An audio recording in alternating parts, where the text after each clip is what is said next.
Hey, good morning, everybody. We'll go ahead and get started here. So we're a pretty small group here today, so I can see if you have questions, you can raise your hand or whatever you'd like. So I'm Tony Lulgjuraj. I'm from Children's Hospital Michigan in Detroit. I'm a pediatric gastroenterologist there. I'm the associate program director of our IBD program there. And then we have Jacob here too.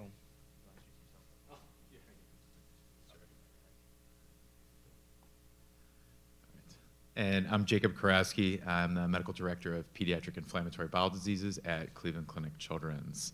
And I'll let Tony take it away. So we'll be talking about just basically basics of pediatric IBD today.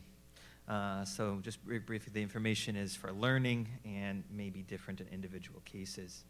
So we wanted to keep it really broad to start off our breakout sessions today. First off, thinking very broadly, what is IBD? And what I mean by that is who gets it, why does it happen, and how are Crohn's and ulcerative colitis different?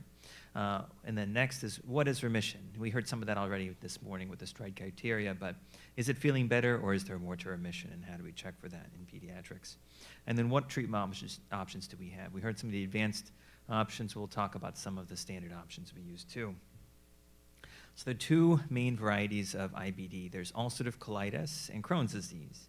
In ulcerative colitis, the inflammation is generally restricted only to the colon, and it generally affects only the mucosa. That's what we call the inner lining of the colon. It doesn't go all the way through the colon. And in Crohn's disease, inflammation can be in any part of the GI tract, the esophagus, stomach, small intestine, or colon too. And then the inflammation can be all the way through the wall. We call that transmural. That's what that means, trans through mural's wall. Having said that, even though it can happen anywhere, the most common places it occurs is right there at the end of the small intestine and the beginning of the colon. That's called the ileocecal region. So then, we talk about inflammatory bowel disease. It's important to understand what inflammation is. Inflammation describes all the actions the immune system takes to destroy cells, whether that's germs that don't belong in the body or damaged and infected cells of your own body. So for example, here, you have a white blood cell that would attack a germ that's not supposed to be there. And normally with inflammation, there comes some collateral but temporary damage to the body's own tissues. But in IBD, what happens is you have an ongoing, uncontrolled inflammation that leads to ongoing, uncontrolled injury to the affected organ. So in ulcerative colitis, that's the colon, and in Crohn's disease, that's wherever the Crohn's disease is in the individual patient. And in this uncontrolled scarring, this is where the heart of where uncontrolled inflammation, this is where the heart of where dysfunction, scarring, weakening of the digestive wall happens in Crohn's disease or ulcerative colitis. So to understand how IBD leads to symptoms, it's helpful to understand. It's basically based on when inflammation leads to dysfunction of the organ that's involved, and to understand, when you have colitis, how you have dysfunction. It's helpful to understand what the function of the organ is first. So we'll focus on the two most commonly involved organs. So in the colon, common functions are including, removing water from food waste, so that way you make solid poop. And then it's also a reservoir for waste, so that way you can hold on to your poop until it's convenient time to poop.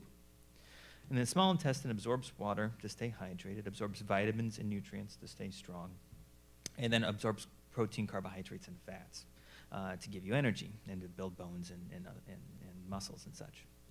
And then the symptoms of IBD come when when this organ that's affected is impaired and the function is impaired by inflammation. So we'll have a demonstration here first of what a normal healthy inner lining of the colon is, next to what happens when it looks inflamed. You can see it looks quite different. This is an endoscopy picture. And when the colon is inflamed, it absorbs less water, so that way you make looser and more volume of poop, and that's why one reason you can poop more when you do go to poop. The colon wall is inflamed. It creates the muscles in the wall to be kind of twitchy, and that leads the colon to want to empty more often, and this is the heart of where urgency comes from in patients who have ulcerative colitis or Crohn's colitis. And then the inner lining is fragile because you can see how fragile it is in the picture here. And this is where the blood comes from when the inner lining can't hold on to the blood. It's fragile, just like if you had a rash or something on your arm and you irritated it and it would bleed. Now for the small intestine, there's a demonstration here of what the normal inner lining of the intestine looks like, and next to an inflamed lining. You can see the difference here. So the inflamed intestines, it can't absorb food very well. So it means that the body doesn't have the energy it needs, and you can lose weight. The inner lining is fragile too, and you can see that here. So this is why patients who have Crohn's ileitis can still have blood in their poop, and then they can lose trace amounts of blood that leads to losing iron and anemia. And then it also it doesn't do as good a job of absorbing calcium and iron to lead to building blood and strong bones. So it leads to dysfunction that way. Another thing that's important is that these organs are swollen. So just like if you have a swollen arm or swollen leg, if you touch it, it's going to hurt. And if you have swelling in your intestines, it's going to hurt too. And the way that you stress your intestines is by eating and through digestion. So anytime you digest food, it's going to hurt. That's one source of pain in patients with IBD. And specific to Crohn's disease, since it's a transmural disease, inflammation goes all through the wall, it makes the organ wall more fragile and more not able to hold on the poop on the inside where it's supposed to be. And then if that progresses, then you can get a leak or a perforation. That's what we call a leak into the bowels. Or if a leak connects to another organ, we call that a fistula. So what causes IBD? So what causes this imbalance to happen? So the root cause are a lot of different factors work together somewhat randomly to create a risk of IBD. And the different factors are how your own immune system develops in your gut over time based on your genetics and what you're exposed to over your life, the genetics that you have, and then the environment you live in. So we'll take them one at a time. So first with the mucosal immune system. So mucosal immunity, what that means is that in a healthy gut, the body has to distinguish between what's healthy and not healthy in the gut. So in a healthy gut, the body should be able to tolerate food proteins and healthy microorganisms that live in the gut in what we call a state of immune tolerance. But IBD, while it's called an autoimmune disease, that's a little bit of a misnomer. As in most autoimmune diseases, you can actually detect in the body, in the blood, an antibody or something where the body is actually attacking that organ and the immune system is attacking the organ. That's not true in IBD. So what happens in IBD is really a loss of immune tolerance. That means the immune system is attacking something that doctors, for all we've tried to research and look for, can't always identify. But either some combination of a food antigen, something in our food like an allergy, or unhealthy bacteria in the gut, where it sees dangerous, something that should be harmless. And it starts off this inflammation cascade that just doesn't stop. So we know IBD is genetic. There's a few reasons for that, but the genetics is complicated, and there's somewhat weak genetic factors. It's not like one-to-one like inherent eye color or hair color. There are hundreds of genes that have been identified and associated with IBD, but most of these genes, if you have it, doesn't necessarily mean that you're going to get IBD yourself, and a lot of people who have IBD don't have any of these genes have been identified yet. But even if we don't have all the genetics figured out, we know that it's inherited because we know that it's a genetic disease because it's inherited too. So for Crohn's disease, it's important to know that the inheritance is actually a little bit weak, but it's important to know for your own individual risk. So for an immediate family member, that means like a first-degree relative or brother, sister, parent, or child. Depending on the person and how many people in your family are affected, there's about a 5 to 10% risk of a person getting IBD if you have a first-degree relative, which that actually means on the other side is that there's a 90 to 95% chance that if you have a parent or a sibling who has IBD, that you're going to live your whole life without having IBD as well. And on the flip side, if you're a young person with IBD and thinking about having children, that means that your children have a pretty good risk of never having IBD in their life. And when you think about in the US, where we have over 1 million people with IBD in this country, that ends up coming out to be about a 0.5% risk. So your risk is about 10 times, which sounds like a lot, but you go from having a 5% chance of not having IBD to about a 95% chance of not having IBD, even if you're having children or if your parent has IBD. Actually, a lot of people ask me about distant relatives and what the risk is of having IBD if you have an aunt or cousin or somebody with IBD. And it's so low, it's really not even detectable to increase your risk. And then ulcerative colitis, there is some inheritability there, where about 10 to 15% of children will have an immediate family member who has ulcerative colitis, but most of my patients who are diagnosed with ulcerative colitis will be the first patient in their family to be diagnosed with ulcerative colitis. So the next, what environment factors play a role in developing IBD? And we know that there's a role here because we know where IBD happens the most. So here, you're looking at this map of where IBD is happening can help you understand that some. You see that many of the older industrialized countries have been industrialized for centuries, have the highest risk of IBD. So here you see North America and Europe as being at risk. But you also see some of the countries that are more recently industrialized, like China, South America, are having increasing risk of IBD over time. So there's something with industrialization that's causing that. And then to get into a little bit more, this was kind of a helpful study where people have tracked increase in IBD risk over time. You see the first case of ulcerative colitis was in the Western world, was in the 1800s. It's just been increasing over time. And then when you flip over to some of the newly industrialized countries, taking China as a case, their first case was reported 100 years later, and they're kind of following the same pattern that the rest of the industrialized world has followed only 100 years later. So what factors are playing? So we know that industrial lifestyles playing a role probably, but it's not clear exactly how. But some of the factors that have been identified through association studies as giving increased risk to somebody for having IBD are a lot of things like antibiotic use that we use in the industrialized world, C-sections, formula feeding, even using your aspirin, ibuprofen type medications, and being in a clean environment instead of being in a dirty environment. There's things in the diet as well. We have more access to having red meats, processed foods, and such. But I wanted to focus on this too, that just because these are risk factors of IBD doesn't mean these are bad things. There's certain things that could be bad, like too much red meat, but in the environment side, these are a lot of good things that happen to increase your risk. Formula feedings, as pediatricians, I have many children who would not grow up to be healthy without some formula in their diet.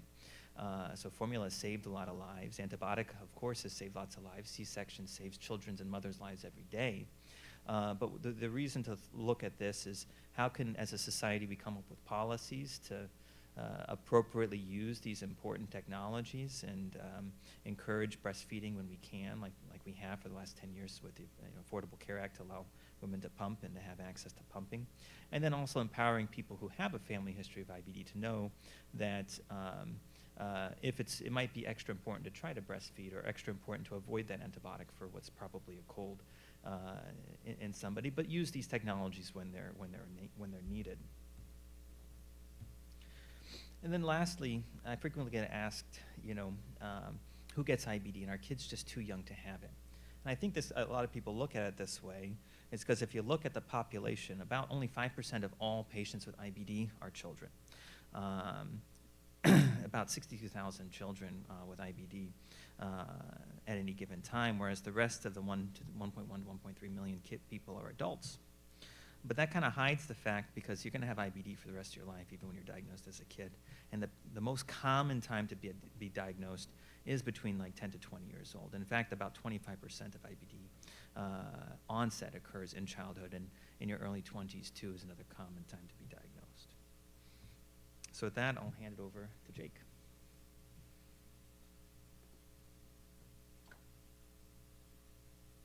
All right, thank you, everyone. As you can tell, Tony and I cannot say each other's last names, so we're referring to each other on a first-name basis. So the important things when you are coming and following up regularly with us as physicians, and Dr. Cohen did a really nice job of kind of highlighting some of these important ideas, is that there are different goals that each of us may have during a clinic visit. So I have my physician goals, which we highlighted Stride 2 this morning, and then the patient and family may have slightly different goals, but we want to make sure that we're working together as a team so that we can accomplish everybody's goals, okay? So we're really concerned about the disease activity over the long term, and reducing disease activity is going to reduce complications and going to lead to a longer, healthier, happier life, okay? And so what we want to see is, how are you doing clinically? What kind of symptoms are you having? Are they improving? We're looking for remission, which is, there's clinical remission, meaning that you feel well and you feel normal, and then labs look normal. What we really like to see is endoscopic remission. So that does mean the follow-up endoscopies and colonoscopies to really make sure that everything is healed, whether or not, depending on how you feel. Sometimes we still find that there's a little bit of active disease that we can still take care of. And so we really want to target getting everything healed up as much as possible. And then that's all going to reduce the risk of surgery when possible.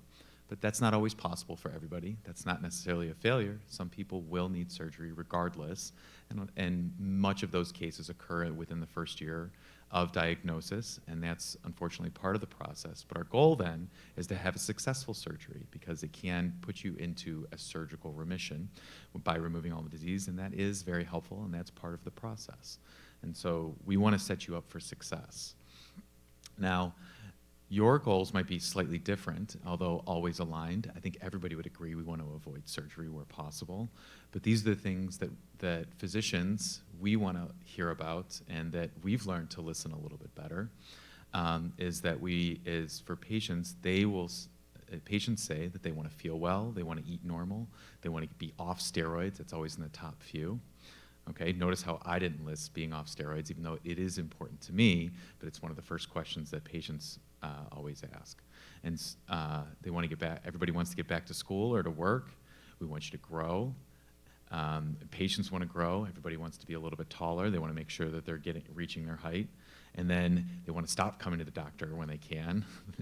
We talked about surgery. And then, well, I said it's important to get a follow-up colonoscopy. That's always another dreaded question, is when is my next colonoscopy?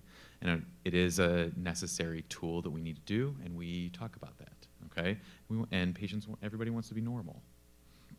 And why this matters, we actually talked about, this slide was already shown in an earlier slide, is that continued disease is going to lead to continued damage to the bowel, and which we want to avoid. And by keeping good control of the disease, we're going to reduce that risk. So as you can tell, we went from a tall red line, which is the complications, to this low blue line, which means that there's no complications. And very importantly in pediatrics, aside from our adult patients who are finished growing, that we're very also concerned with your growth and making sure you reach your full growth potential. And that a lot of factors, including poor nutrition, the inflammation, steroids, and the delay in puberty, will lead to a decrease in growth, or what we call, or what can be growth failure. And so by treating the disease, we will correct all of those issues that are leading to poor growth and have successful growth. Now I've got a little orange circle here for estradiol, and the reason that is that females tend to be a little bit more protected from growth failure, because estradiol, or a component of estrogen, stimulates growth, and it is not as affected by inflammation and steroids as the other growth factors, whereas males obviously do not have the estradiol, and so they're a little bit more prone to growth failure. And what do we know about therapy and growth failure? Anti-TNF therapy, so the infliximab and adalimumab therapies that we primarily are using lead to increase in growth, but we want to catch that early. So the blue line is somebody who's earlier in puberty, and if you're earlier in puberty, then you're much more likely to recapture growth. If you're later in puberty, then it's harder to capture growth. So that's why getting a diagnosis and getting treated in those critical ages at that time where puberty is of the essence is critical to growth. So we're going to move a little bit on to therapy. Dr. Cohen did a nice job of covering some of these, and I don't think we're going to quite have time to get through all of this, but I just wanted to pick out some highlights. For Crohn's disease, especially when the small bowel's involved, I don't know that I need to hit prednisone much more. I think everybody's a little bit more familiar with that. But we do tend to use a little bit more formula in the pediatric patients. Now, I see some gagging up front already. It can be a tough sell. What I try to tell patients is that, so we use something called exclusive enteral nutrition, which is where most of your calories for some short period of time will come from formula. We usually use this over a somewhere between 1 to as many as 3-month regimen, but it doesn't have any side effects, and it's excellent for growth, it's excellent for your nutrition, and there's no steroid side effects because we're not giving you steroids. So it is much better for your body, and it's much better for your bowel, and has the same improvement in inflammation as you do with prednisone. So I'm offering you an alternative to prednisone that has the same benefits without any of the side effects. The downside is that it's nutrition-based, and so you have to drink a formula, and that might be 6 to 8 cans of that a day, and then maybe a small snack for at least a month or two, which is a little bit harder, but I will tell you, if we can, I'm gonna say, we're gonna give you dates. You have to get to this date, and then we'll start to free you up as you improve. And you have to keep it in mind that it's short term.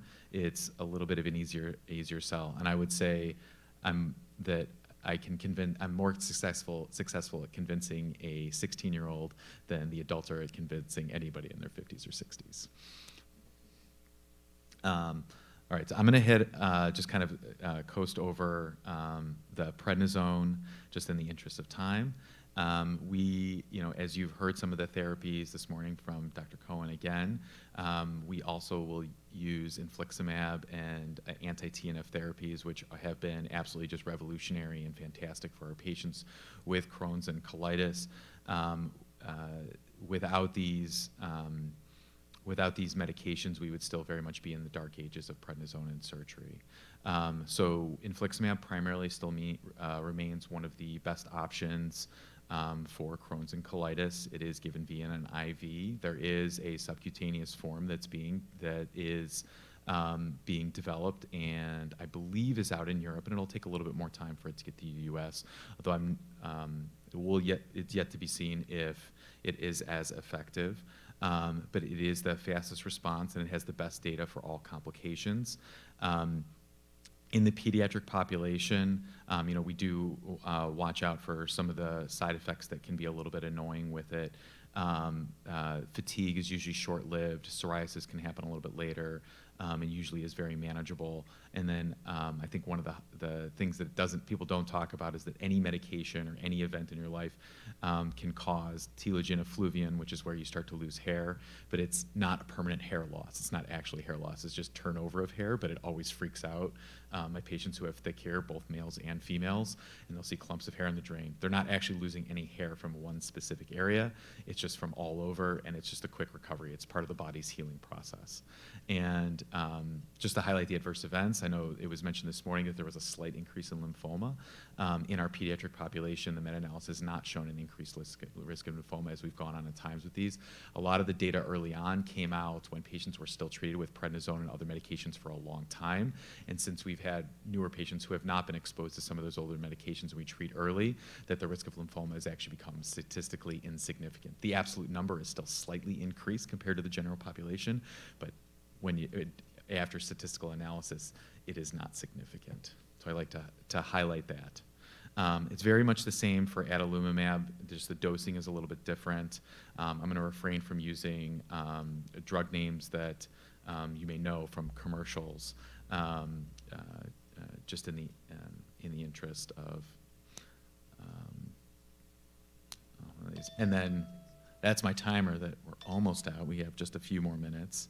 And then, it was talked about vedolizumab, which has been a great addition, a little bit better for colon disease than necessarily small bowel disease, and really has almost no immunosuppression because it's very specific to kind of regulating white blood cells in the gut. And so it is a very nice option for kind of the milder to moderate disease that doesn't respond to other more first-line or basic therapies, but for somebody who's not so severe has been a very great option for us. And then some of the newer medications, ustekinumab, although it's not so new anymore, is also the newer the medications that are coming out, the biologics, the more humanized they are, and the more humanized they are, the less side effects there are. So the newer medications that are coming out are that are IV or injection, or what we call monoclonal antibodies, the antibodies that we use to bring down the inflammation.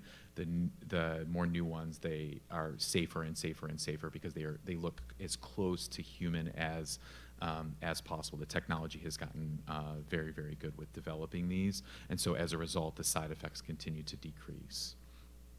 And then some of the newest medication, tofacitinib, and then I didn't even highlight the newest one that was just been released 2 months ago, upadacitinib.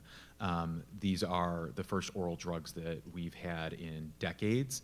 However, they are much more immunosuppressive than the injection or IVs that we have out. So people like to hear that there are orals in development. However, the tofacitinib is much more immunosuppressive, so there's a little bit of a caveat to that. The next one, the upadacitinib, probably falls somewhere in between, and then there are a couple more orals that are coming out. I will say, just to highlight, again, 20 years ago, we had prednisone and some very terrible other therapies. Over the last 20 to 25 years, we have a much larger armament of medications to use, and there are only now dozens more in development, going through trials. We've seen very great results. I've heard more whispers of actual cure and prevention than I've ever heard, and I realize I'm not that old, but from my senior colleagues, as well as at meetings, we are really upon the precipice of major breakthroughs in inflammatory bowel disease and a lot of other diseases that are involved, whether they're autoimmune or immune dysregulation. So with that, I want to thank you all for coming to our conference. We'll hopefully continue to do these once or twice a year. And if you have any questions, we'd be happy to answer, maybe at the end at 12.